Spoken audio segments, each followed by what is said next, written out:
El día de hoy vamos a hablar un poco acerca de la pereza. Es un tema bien interesante, muy poco abordado dentro de las predicaciones en la iglesia en general, pero al mismo tiempo se habla mucho de la pereza a lo largo del texto bíblico.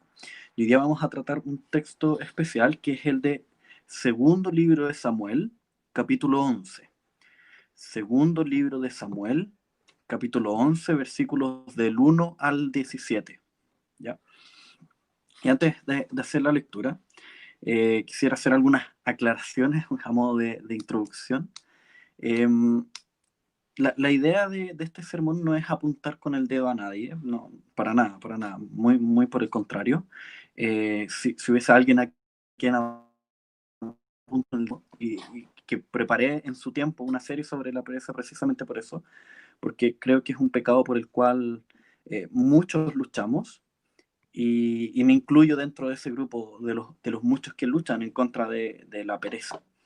Eh, en segundo lugar, la idea es poder conocer mejor cómo actúa esta pereza y qué es en realidad esta pereza, cómo funciona, cómo nos ataca, qué es lo que hace en nosotros, cómo mueve nuestro corazón.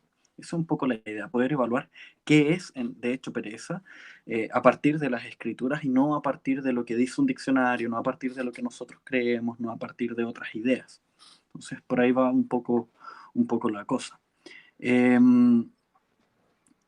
y obviamente la idea también es abordarlo desde una perspectiva graciosa, desde la gracia de Dios, desde la misericordia de Dios, entender que nosotros como iglesia entendemos que la gracia de Cristo ha abundado en nuestro corazón, nos ha alcanzado cuando éramos enemigos de Dios, y también hemos entendido que la sangre de Cristo ha cubierto la multitud de pecados en nuestra vida.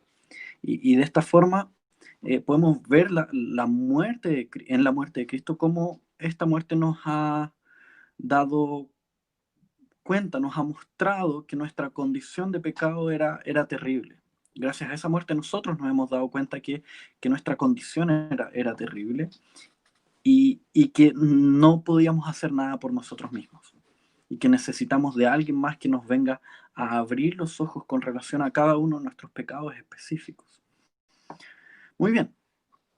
Entonces, por esta razón, al ver el gran amor y perdón de Dios para con nosotros, es que no podemos hacer más que mirar a los que están a nuestro alrededor con el mismo amor, con el mismo perdón. O sea, la idea es la siguiente: yo puedo mirarme a mí mismo, ver mis pecados, ver mis maldades y darme cuenta que eh, Dios mismo tuvo que encarnarse y morir por esas maldades y esos pecados.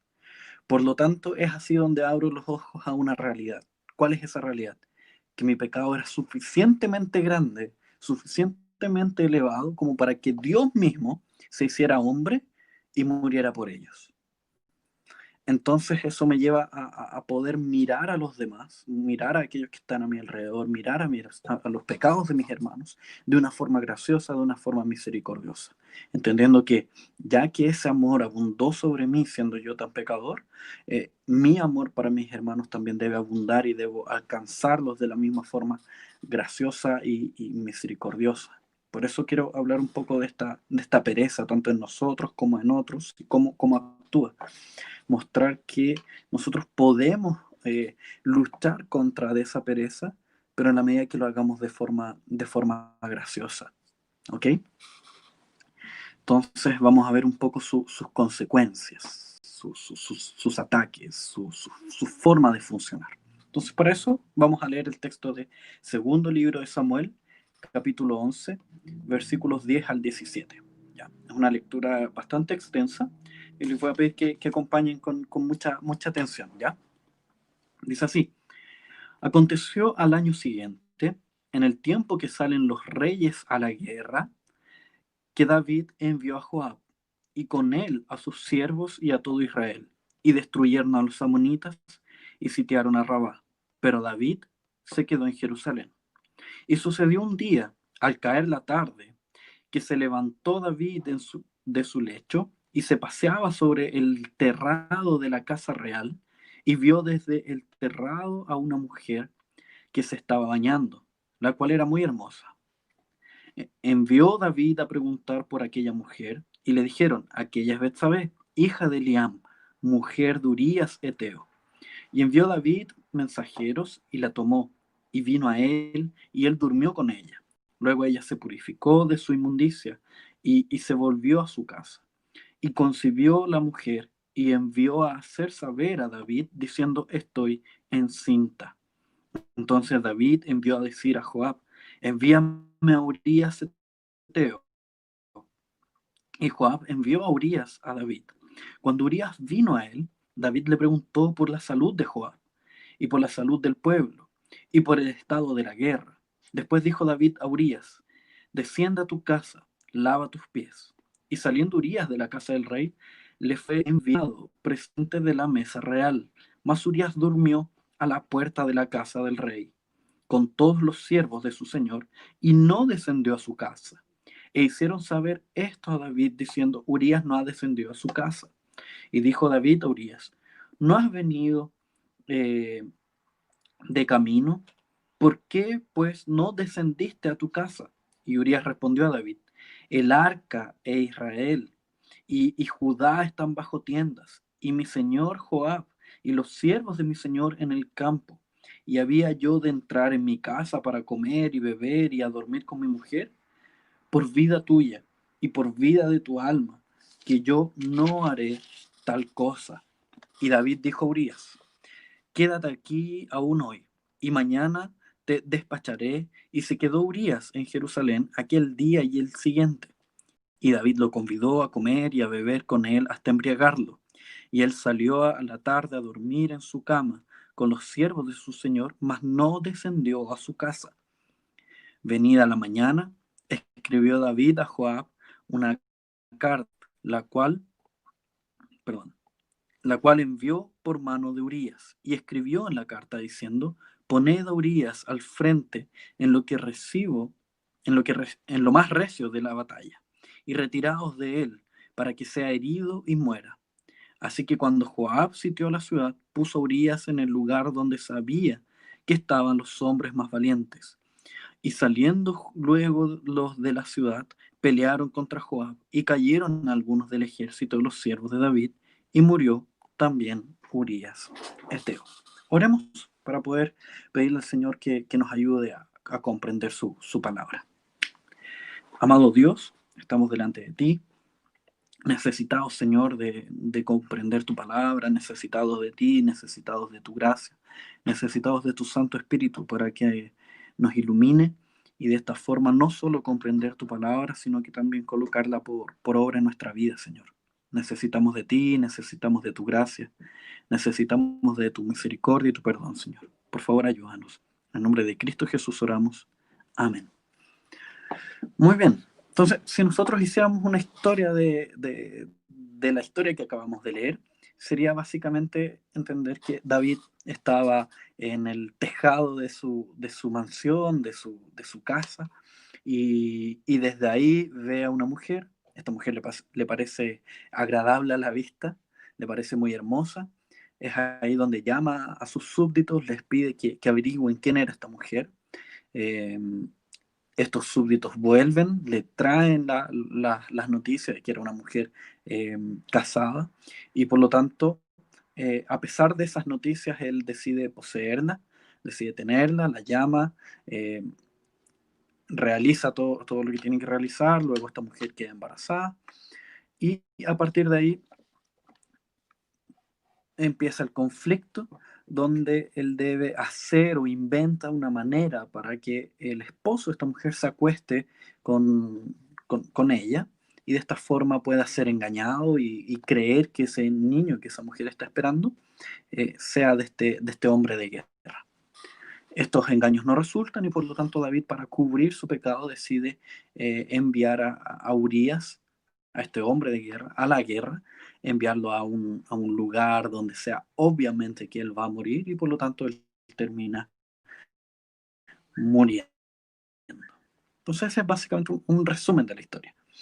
Ahora, es interesante que David es conocido por todos hasta por aquellos que no nacimos en la iglesia como un hombre famoso dentro de las escrituras. O sea, ¿quién no conoce la historia de David y Goliat? Hasta los no creyentes conocen la historia de David y Goliat. Hasta en los Simpsons, que son unos dibujos animados del mundo, eh, aparece la historia de David y Goliat siendo personificada por los propios personajes de los Simpsons. Entonces, David es un personaje famosísimo y especialmente famoso por lo, comillas, bueno que él era.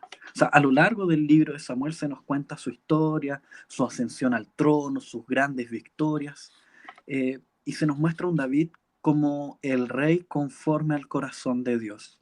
Se nos muestra un David como un hombre valiente, un hombre que enfrentaba cualquier dificultad, que era sabio, era misericordioso a la vez, incluso en aquellos momentos donde todo alrededor de él lo llamaba a pecar, él desistía de aquello. Y se nos muestran varias escenas semejantes a esa. Entonces, cuando el pecado le gritaba, ven a mí, él lograba huir de eso. Y el libro de Samuel nos muestra varias veces esos elementos.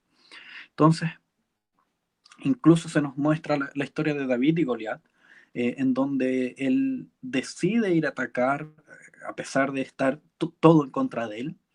Él entiende que era un hombre que estaba blasfemando el nombre de Dios y por lo tanto tiene que ser corregido, por lo tanto tiene que ser vencido. Y quien iba a vencer esa batalla no era él, sino que era el Dios Altísimo, el Dios que estaba siendo blasfemado en ese momento.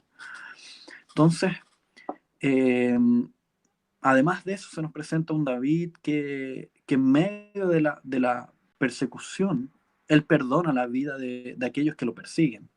Entonces, este personaje tan maravilloso, tan ideal, por así decirlo, se nos presenta ahora en el capítulo 11 de una forma totalmente diferente. Hay un quiebre en su vida, como que iba todo espléndido, todo maravilloso, y de un momento a otro vemos un quiebre, vemos una caída y una caída grotesca. Entonces uno se pregunta, ¿qué pasó acá? ¿Qué sucedió? ¿Cómo es que este personaje que iba increciendo en todo tiempo, que su santidad era casi perfecta, llega a esto? ¿Cómo, cómo este hombre lleno de victorias y virtudes se transforma en este hombre lleno de pecados, de transgresiones, de urdir planes maquiavélicos y malvados? Eh, ¿Qué ocurrió? ¿Cómo llegamos a esto, en verdad? Esa es la pregunta que uno se hace. ¿Cómo este personaje llegó a este punto? ¿Qué sucedió? ¿Qué ocurrió entre medio? ¿Qué provocó este quiebre? ¿Qué provocó esta caída? Y bueno, la respuesta es, ¿cómo llegamos a esto? Pereza. Pereza es la raíz de este quiebre, es la raíz de este mal, es la raíz de esta caída. Es por esta razón que en esta historia veremos que la pereza oscurece nuestro juicio en primer lugar, luego nos impide asumir culpas y por último trae muerte a nuestro alrededor. Entonces, la pereza no es menor para la palabra de Dios. Recordemos un poco las ideas que vamos a trabajar hoy día. Oscurece nuestro juicio, nos impide asumir culpas y trae muerte a nuestro alrededor. Entonces podríamos llamarle a la pereza una especie de crónica de una muerte anunciada. Pero vamos a ver esta crónica parte por parte. En primer lugar, la pereza oscurece nuestro juicio. ¿Pero por qué la pereza oscurece nuestro juicio? Los versículos del 1 al 5, ¿qué es lo que ocurre? Entonces, si nosotros vamos a estos versículos del capítulo 11 del segundo libro de Samuel, vamos a ver eh, cómo estos versículos nos enfatizan cómo esto llegó a ocurrir, cómo este hecho tan terrible que se nos va a comentar llegó a ocurrir, cuál es la génesis de este hecho. Y ahí es donde dice el primer versículo, aconteció al año siguiente, en el tiempo que los reyes salen a la guerra, que David envió a Joab y con él a sus siervos y a todo Israel y destruyeron a los amonitas y sitiaron Rabá, pero David se quedó en Jerusalén. Es interesante que una de las características de las narrativas bíblicas, o mejor dicho, de las narrativas del Antiguo Testamento, es que cualquier detalle que nos dé el narrador es sumamente importante para entender lo que está ocurriendo, para saber incluso lo que va a ocurrir después. Por ejemplo, cuando Dios prueba a Abraham con relación al sacrificio de Isaac, inmediatamente el texto cuando comienza se nos dice, Dios probó a Abraham. O sea, ya nos da luces de lo que va a ocurrir, nos da luces con esa palabrita probó, el narrador ya nos dice, mira, por más de lo que les vaya a contar después, Isaac no va a morir, porque esto está siendo una prueba, algo va a ocurrir, algo va a pasar, entonces atento, abre los ojos. Lo mismo ocurre acá. El texto nos dice que por algo nos entrega el detalle que el tiempo en el que salen los reyes a la guerra. Y después al final del versículo, pero David se quedó en Jerusalén. Entonces está enfatizando un hecho, el hecho de que el rey David debía participar de esta guerra, era el tiempo en que él debía salir a la guerra, liderar los batallones, así como antiguamente en capítulos anteriores, donde incluso se nos dice que Saúl mataba una cantidad y David mataba otra cantidad, liderando un poco los escuadrones. Lo mismo ocurre acá, o lo contrario ocurre acá, David debía salir pero no salió. Y el texto enfatiza eso, mostrando que a partir de aquí, del hecho de no haber salido a la guerra, del hecho de haberse quedado en Jerusalén, es que va a desencadenar la otra serie de acontecimientos. Entonces, aquí el texto nos muestra cómo nos presenta un David que manda a un guardia real a cumplir su función mientras él se queda en Jerusalén. Luego el versículo nos especifica que en la tarde él se levanta, al caer de la tarde. Hay unas versiones como NBI que dicen, de hecho, en la tarde, no especifican al caer de la tarde. Y ese también es un detalle del narrador muy, muy importante, porque ese al caer de la tarde es precisamente eso, es el atardecer. No es que él se haya levantado 12 de la tarde, 1 de la tarde, sino que al caer de la tarde, al ponerse el sol, al atardecer. Hay algunos comentaristas o predicadores que han intentado salvar un poco la figura de David diciendo que era una tradición dentro del pueblo judío el dormir la siesta y que por lo tanto él estaba despertando de esa siesta por causa de los calores, del calor de aquellos lugares. Eh, pero independiente que eso sea verdad, sea un hecho o no, el tema es que el texto está precisamente enfatizando el tema de que él ya no cumplió con su función de ir a la guerra y ahora se está levantando al caer de la tarde. Entonces está aludiendo a una pereza que hay ahí presente, que va a desencadenar todos estos hechos. Y es ahí donde nosotros vemos cómo el entendimiento de David se ve nublado. Es ahí donde esta pereza hace con que su forma de ver el mundo se ve trastornada. Su forma de ver el mundo se cae a la ceguera, empieza a ser ciega. No es verdadera, no se condice con la realidad. E incluso vamos a ver un poco más adelante cómo él sube a la parte más alta de su habitación, por así decirlo, donde el versículo 2 dice, y sucedió un día, al caer la tarde, que se levantó David de su lecho y se paseaba sobre el terrado de la casa real. Y desde ahí es donde ve a Betsabé. Eso es bien interesante, porque nos muestra a un hombre contemplando su reino.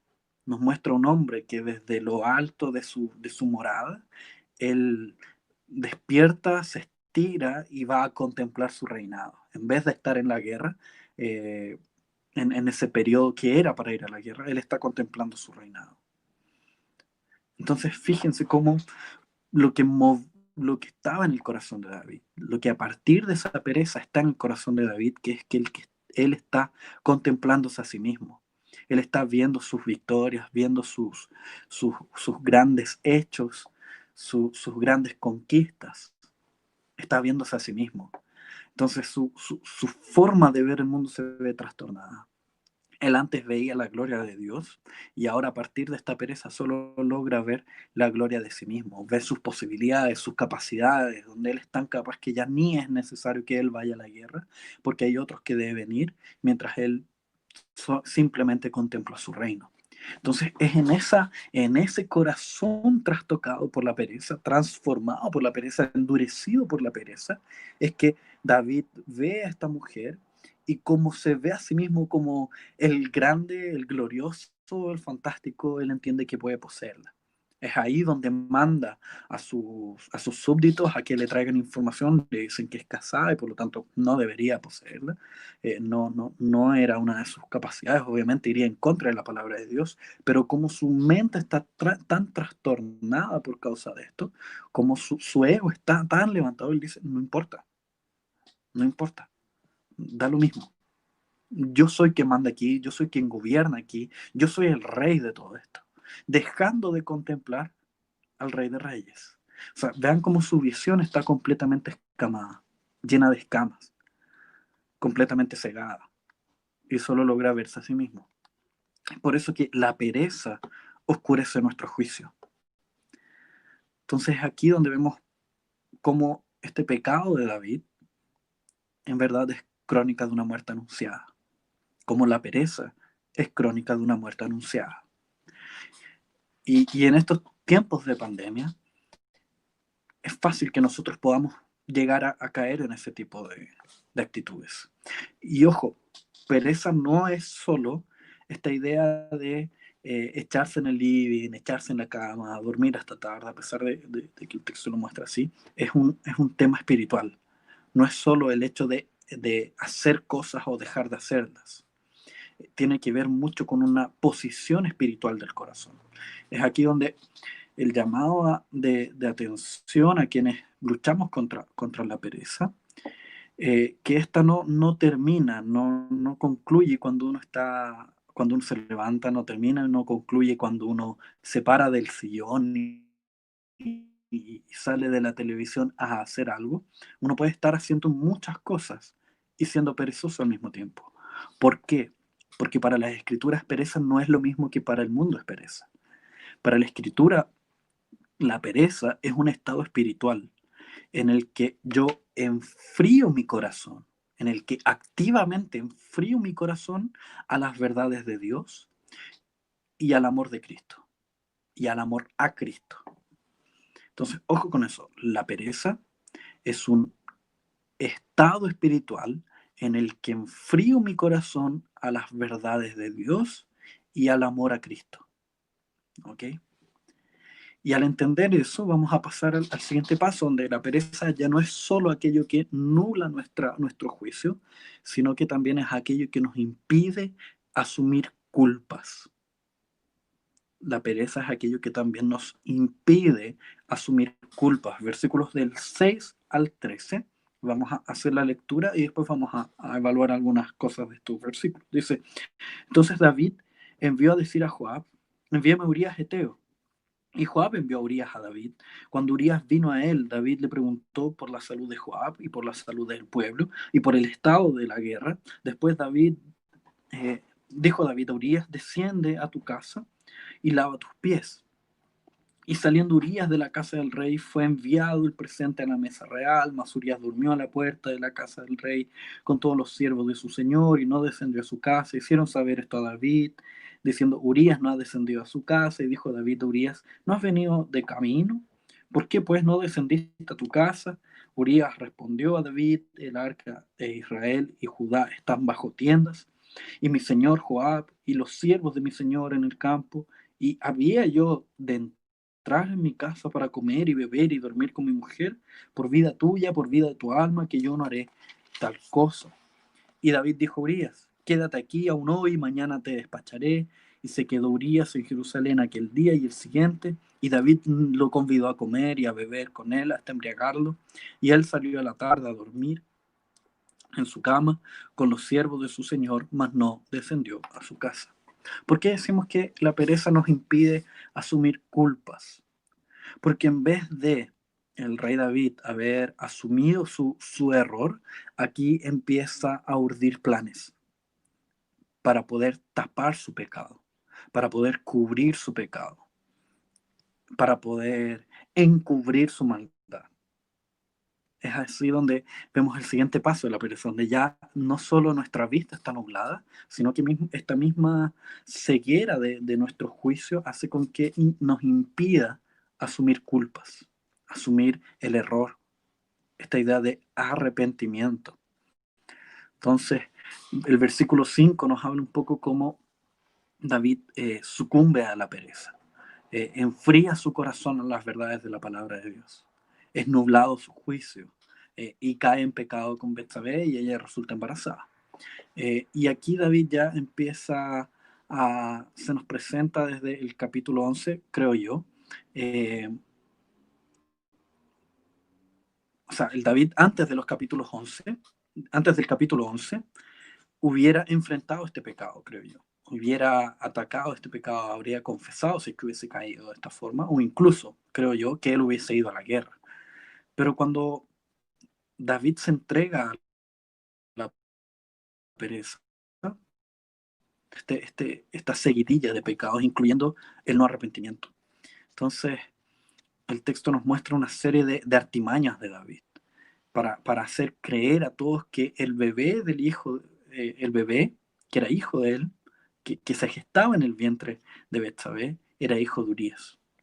Entonces, en dos oportunidades David intentó engañar a Urías, hacer que cayese en su trampa, incluso en la segunda embriagándolo.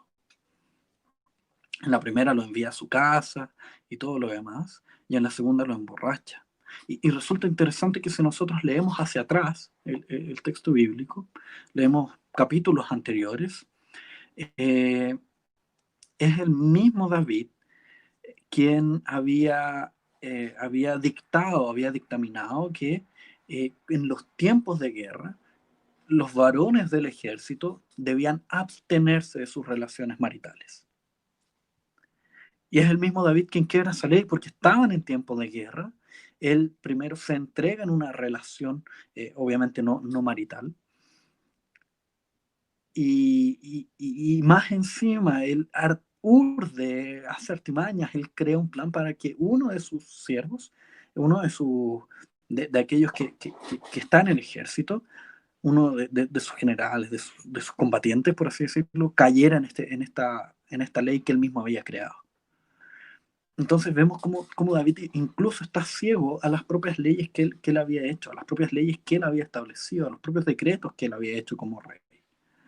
Entonces vean cómo la pereza va funcionando y va trastornando nuestra mente y principalmente nuestro corazón, donde lo va endureciendo, lo va enfriando a la propia palabra de Dios. Y todo con la intención de encubrir su pecado.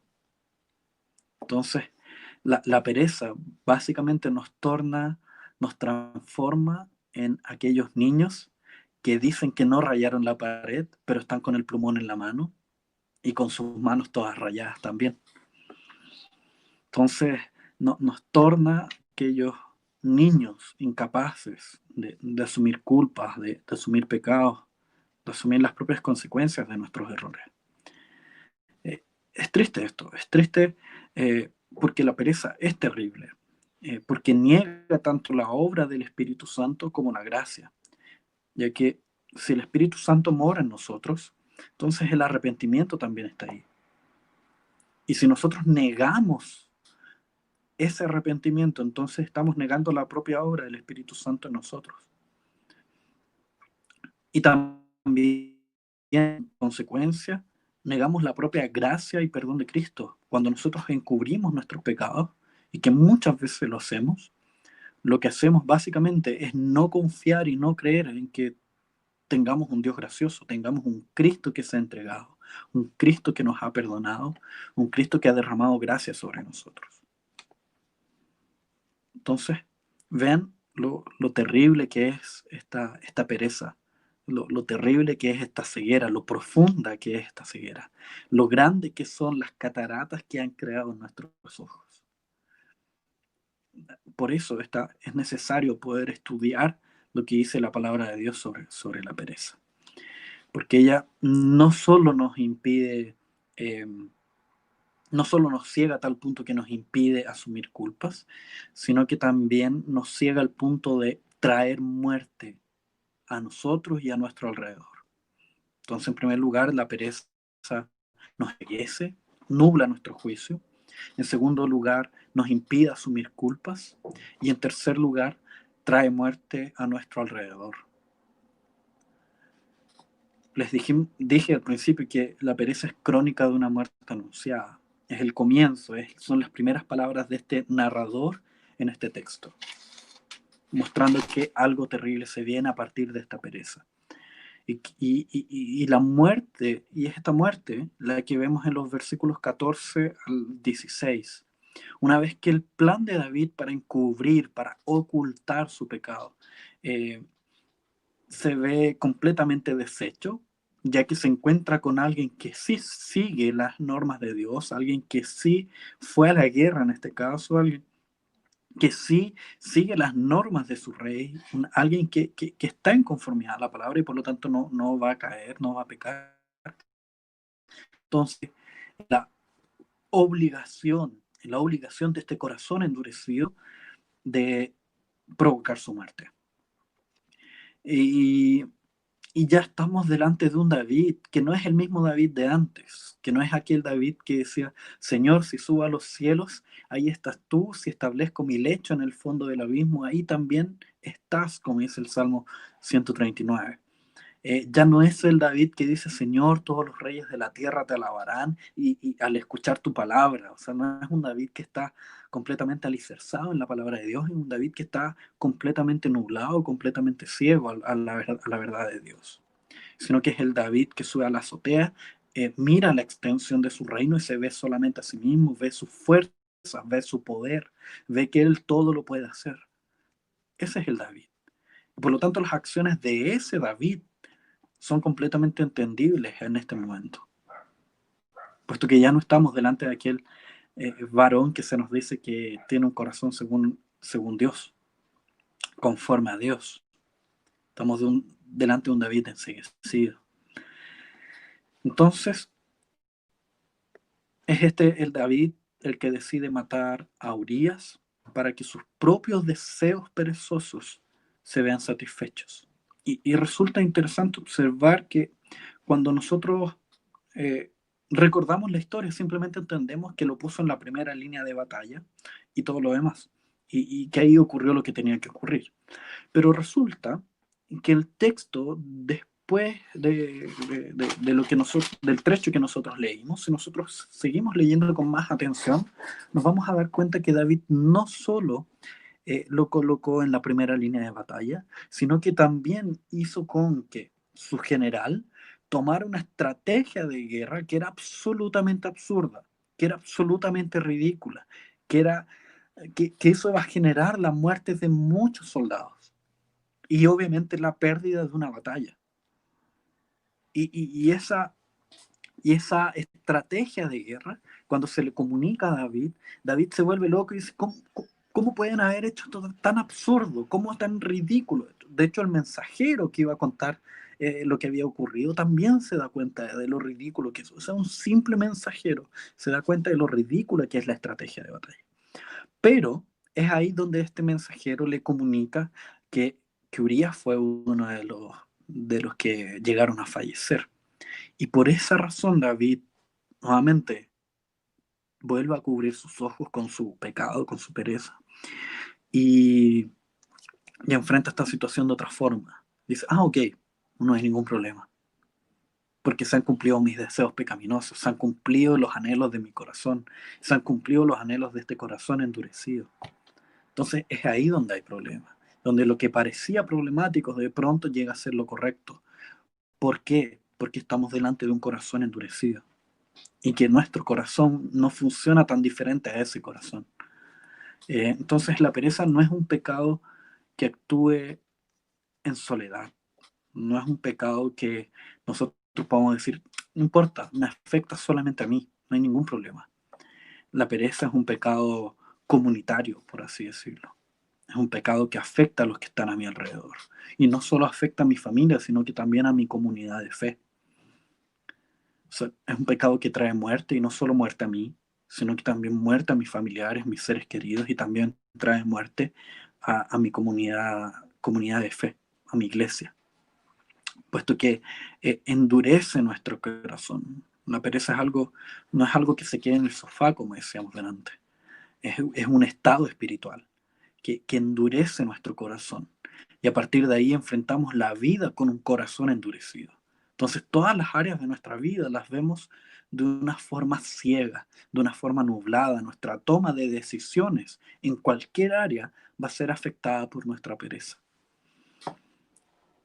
Segundo, si llegamos a ver la pereza como pecaminosa, si entendemos que la pereza es pecaminosa, eh, podemos, la vemos como un pecado que nos afecta solo a nosotros. Y eso es un completo error. Aquí vemos como muchas personas murieron, no solo Urias murió, sino que también muchas personas. Las decisiones del reino fueron afectadas por culpa de esta pereza de David, por verse a sí mismo, por centrarse en sí mismo. Entonces,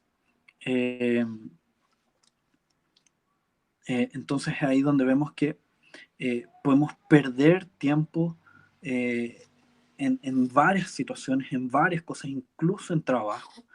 Pero recordemos un poco lo que dijimos al principio. La pereza es un estado espiritual en donde enfrío mi corazón a las verdades de Dios.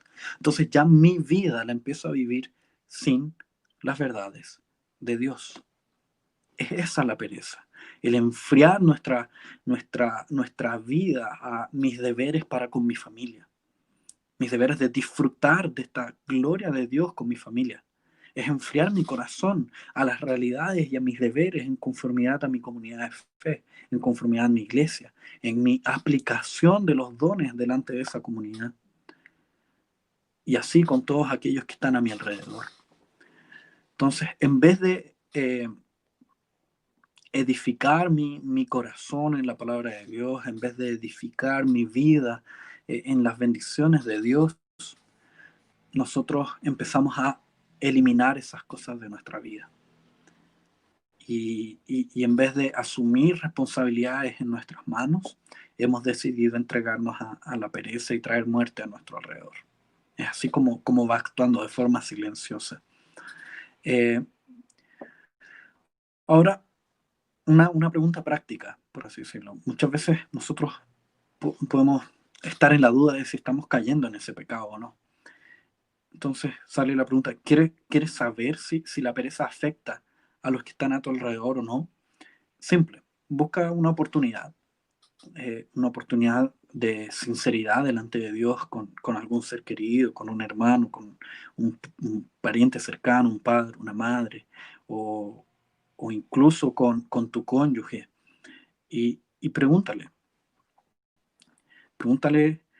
ábrele este momento de sinceridad delante de Dios, de sinceridad devocional, por así decirlo, juntos delante de Dios, y pregunta qué actitudes tuyas le molestan o le afectan en su vida. Y podrás ver cómo la mayoría de esas actitudes, la mayoría de esas prácticas que te digan, van a ser invadidas de pereza. Van a ser aquellas que nacen de pereza. Desde unas tan ridículas como bajar la tapa del baño, hasta otras como más profundas, como eliminar del horario de tu familia la palabra de Dios.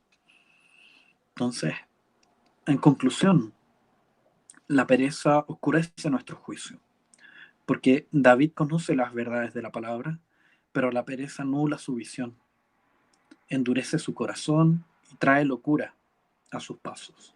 Pereza es locura. También la pereza nos impide asumir culpas, porque lleva a nuestro corazón a negar la obra del Espíritu Santo, a negar la obra de Cristo, puesto que empezamos a creer que nosotros somos nuestros salvadores, por así decirlo. A pesar de que estemos sumidos de la pereza, es súper contradicente. Y por último, la pereza trae muerte a nuestro alrededor, porque nos distancia de Cristo, de su gracia, de su cruz, y fuera de su cruz solo hay muerte. Y por último, a lo mejor tú entiendas que este es un sermón súper triste, una meditación súper triste, donde solo vemos maldad en nuestro corazón, solo vemos destrucción, donde vemos solo caída, solo muerte. Pero déjame mostrarte un poco de luz. Si bien la pereza es crónica de una muerte anunciada, pero hay algo que ha vencido a la muerte, que es la gracia de Cristo. Y si nosotros vamos al Salmo 51, y te pido que por favor abras tu Biblia en el Salmo 51, vamos a poder ver que incluso en estos pecados tan profundos como el caso de David, hay redención, hay gracia, hay misericordia de parte de Dios. Vemos las palabras de David en el Salmo 51, que están dichas delante de Dios y son de un corazón que se vio profundamente afectado por el pecado, profundamente traicionado por el pecado, profundamente muerto por el pecado, pero al mismo tiempo en esa podredumbre de pecado logró un poco de luz y logró gracia.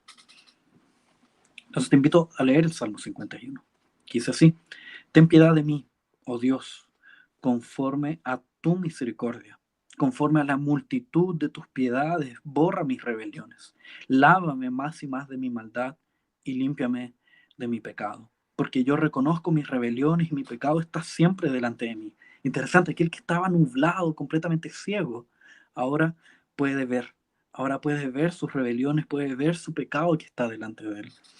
Contra ti solo he pecado y he hecho lo malo delante de tus ojos, para que seas reconocido justo en tu palabra y tenido por puro en tu juicio. He aquí en maldad he sido formado y en pecado me concibió mi madre. He aquí tú amas la verdad en lo íntimo y en lo secreto me has hecho comprender sabiduría. Purifícame con hisopo y seré limpio. Lávame y seré más blanco que la nieve. Hazme oír gozo y alegría.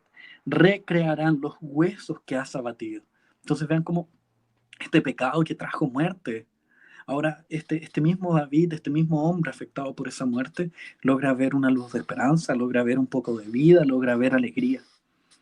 Esconde tu rostro de mis pecados y borra todas mis maldades. Crea en mí, oh Dios, un corazón limpio y renueva un espíritu recto dentro de mí. No me eches de delante de ti, no me quites de mí tu Santo Espíritu. Vuélveme el gozo de tu salvación y espíritu noble me sustente. Entonces enseñaré a los transgresores tus caminos. Ahora el que estaba en una posición de transgresión, ahora se ve en una posición de reconciliación y busca alcanzar a otros para que puedan ver esa reconciliación en Cristo. En Dios, perdón. Y los pecadores se convertirán a ti. Líbrame de homicidios, oh Dios, Dios de mi salvación. Cantará mi lengua tu justicia. Señor, abre mis labios y publicará mi boca tu alabanza. Porque no quieres sacrificio, que yo lo daría. No quieres holocausto. Los sacrificios de Dios son el espíritu quebrantado, el corazón contrito y humillado. No despreciarás tú, oh Dios. Haz bien con tu benevolencia a Sión, edifica los muros de Jerusalén, entonces te agradarán los sacrificios de justicia, el holocausto o ofrenda de todo quemada, entonces ofrecerán becerros sobre tu altar. A lo mejor tú estés pasando por situaciones de pecado que vienen a partir de perezas en relación a la palabra de Dios. Pero te invito a ver un poco de luz, a ver un rayo de luz, un rayo de esperanza, que es la esperanza que se encuentra en la reconciliación con Dios a través de Cristo. Hay gracia, hay misericordia, que nosotros podemos aferrarnos a ella para poder ver transformado nuestro corazón.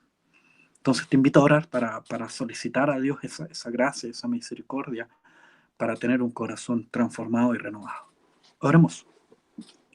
Amado Dios, estamos delante de ti, agradecidos, Señor, por tu palabra, agradecidos porque ella nos transforma, agradecidos porque tu palabra nos quebranta, agradecidos porque tu palabra nos permite ver nuestro pecado, Señor. Por favor, oh Dios, renueva nuestro corazón, renuévanos a cada uno de nosotros, Señor, para ver tus verdades, para abrir nuestros ojos, ver nuestra maldad, ver nuestro pecado, poder transformar nuestros pasos, Señor, y que sean pasos de vida en conformidad a tu palabra, Señor. En el nombre de Cristo, Señor, necesitamos de ti. Necesitamos de esa obra graciosa de Cristo, Señor. Y es en el nombre de Él que oramos en este momento. Amén.